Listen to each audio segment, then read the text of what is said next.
everybody, and welcome to the first episode of Creative Talks. I am your host, Drew Muzan.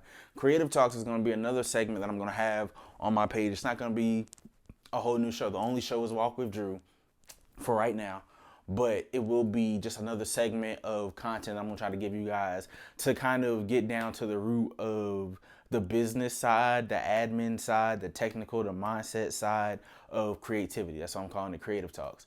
So unless God gives me another idea for the name, that's what we're going to call it. But yeah, so it's basically just getting down to the nitty gritty of the business side, the mindset side, the admin side of creativity of all that you're creating. So I hope that you enjoy. So as you can see from the title, it's talking about shelf versus soil. You may be like, yo, Drew, where does that concept come from? So a couple years ago, when I was under my former mentor, one thing he used to always preach to me, one thing he used to always tell others is knowing the difference between the shelf and the soil. And basically that concept is talking about separating the ideas that are meant for now and separating the ideas that are meant for later. But there are a ton of characteristics that go in between choosing or designating shelf and designating soil. And you have to know the difference between shelf and soil, and it can save you thousands of dollars in the long run. So I figured, yo, why not break down this concept for the first episode, because it's something that I have adopted in my creative life as a creative entrepreneur and a guy out here just trying to get it and grow my content. Is I adopt that method of shelf versus soil. So I kind of wanted to talk about it.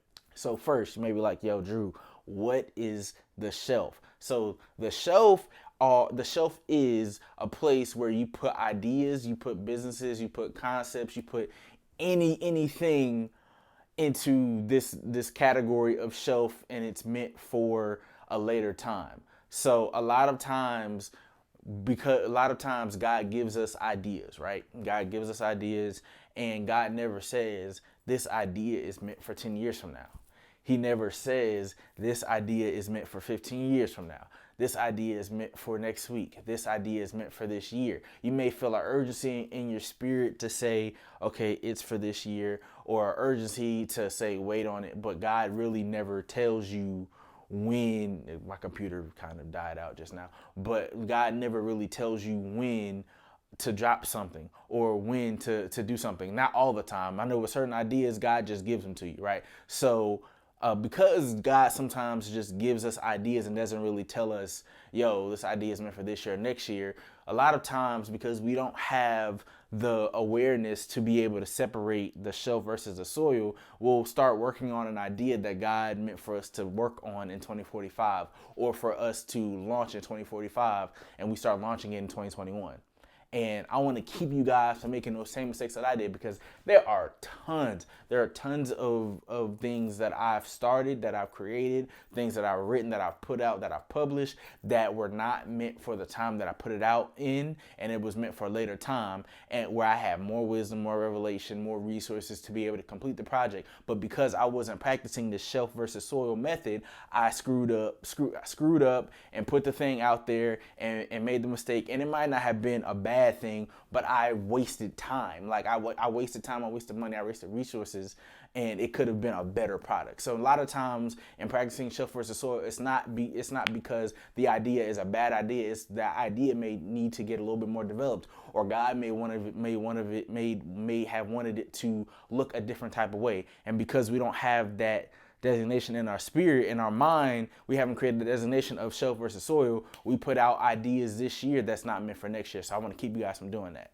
So next, what is the soil? So soil is the place where you start planting these ideas that God has given you, right? But the thing is, you start planting these ideas in excellence. That's one thing I want to stress. We're going to talk about in these creative talks is we're going to talk about excellence, especially within the Christian realm, but excellence period. You want to execute in excellence. You want to put out things in excellence. You don't want to put out things sloppily. And a lot of times in choosing shelf versus soil, people will choose the soil because they got the idea right then and now, but they would do it in excellence. They would not do it in excellence. They would do it poorly. So I want to keep you from just doing something now because you have the resources, just because you can do it now, just because you have everything. Because a sign of something that's meant for the soil, and a sign of something that's meant for the soil is your ability to be able to do in excellence. A lot of times, just because you can do it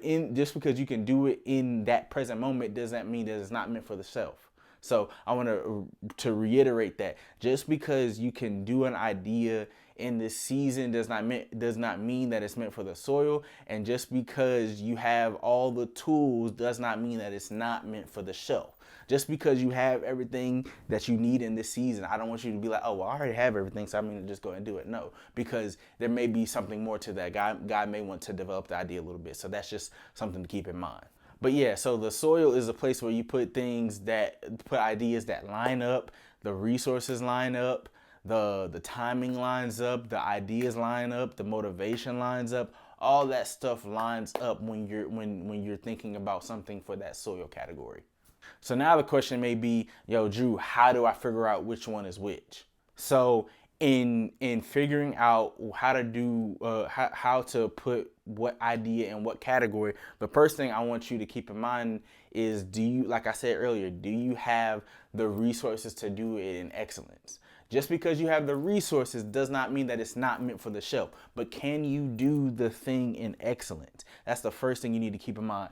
The second thing that you need to keep in mind is, it something that you feel God is leading you towards. A lot of times we don't feel led by the Spirit when we're creating, or when we're doing our businesses, or we're doing our things and we're trying to stunt on people. And because we're trying to stunt on people and we're trying to make it happen and get everybody to look at us, we do not know, or we cannot tell ourselves, yo, I feel led to do this, or I don't feel led to do that. And if you check yourself, you'd be like, man, I don't feel led to do this. I feel like I'm forcing it, right? And one thing I want to stress to you as a creative and as a coach, as your creative, is I do not want you to force your creativity. That's one thing I don't do. I don't know other creatives who do it. Do not force your creativity. That's one thing I do not want you to do.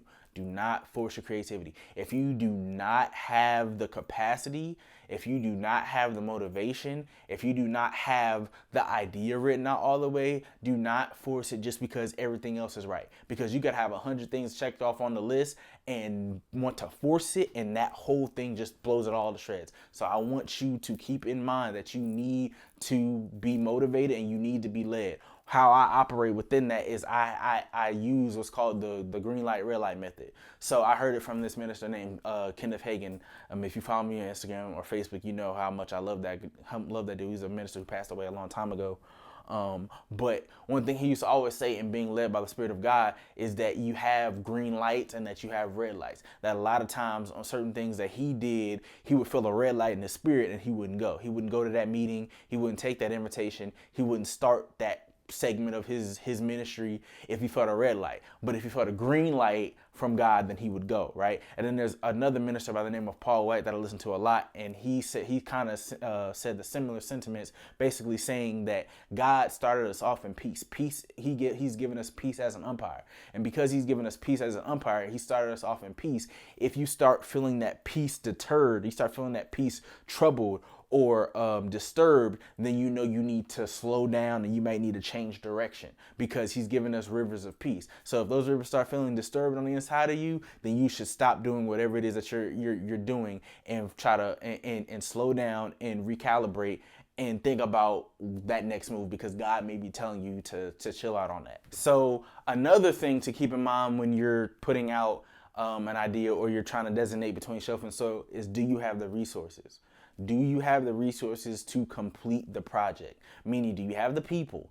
Do you have the idea necessary? Do you have the money? Do you have all these different things? Let me tell you a story, and this is for later in the video, but I'm gonna just tell it now. So when I wrote my first book, The Framework, back in 2018, 2017, 2018, I was working a part-time job making $200 a week, right? And the book, the cover for my book, the merchandise, the promo materials, all that stuff cost, and finding somebody to edit the book and all sorts of stuff like that cost almost $1,000, right? Pretty close to $1,000, maybe around $900 it cost me to put out that book, right? And I put out that book and I was working, like I said, I was making $200 a week.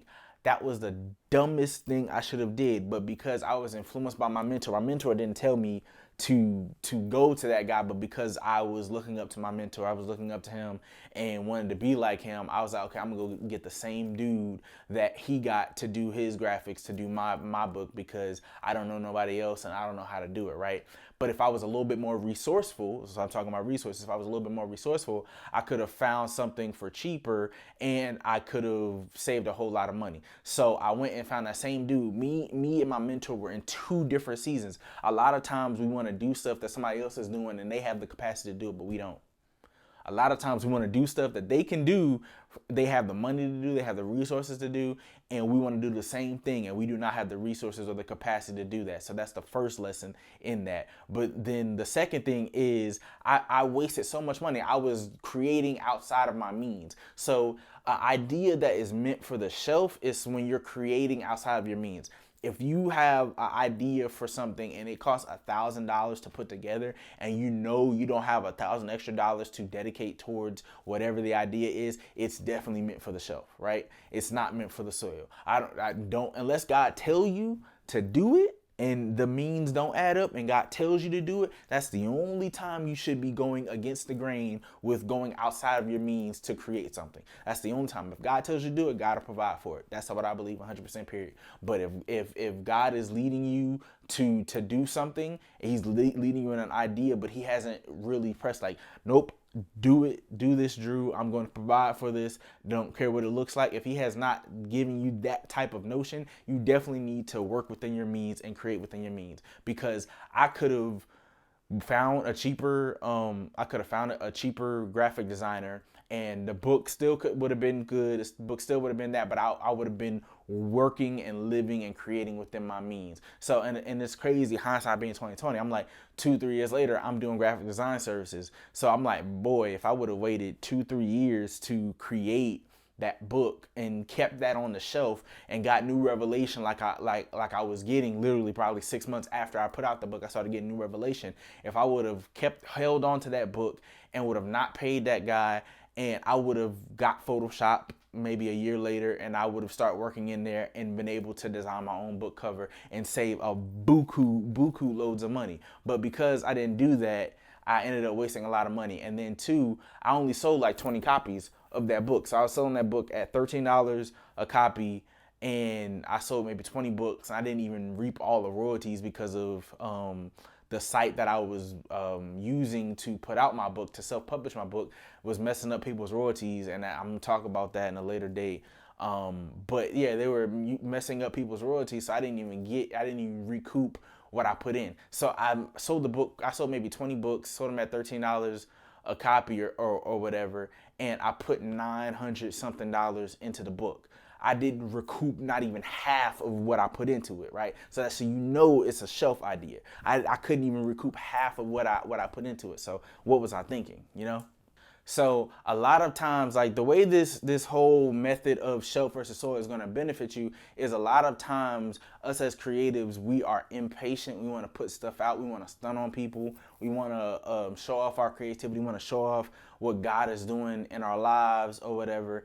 And we don't properly assess whether or not we have the capacity to do so. We do not properly assess whether or not it's a shelf idea or it's a soil idea. And that's something I want you to get ingrained in your mind, to think about whatever ideas that you're doing, whatever ideas God places on your heart, is to be able to separate it between shelf and soil. Every good idea is not a God idea. So I hope that this small little mini talk about shelf versus soil allows you to help make some of those decisions, that you wrote some of those characteristics of what a shelf idea is and what a soil idea is, and that you wrote these things down, and that you begin to implement these in your everyday life, whether it's just, you know, everyday life, whether relative to relationships and the capacity to do things in your relationships or love life or whatever, but also within your creative ideas. So I hope you guys enjoyed this episode, you know, shelf versus soil. Let me know any feedback that you have about this idea. Do you share some of the same sentiments that I share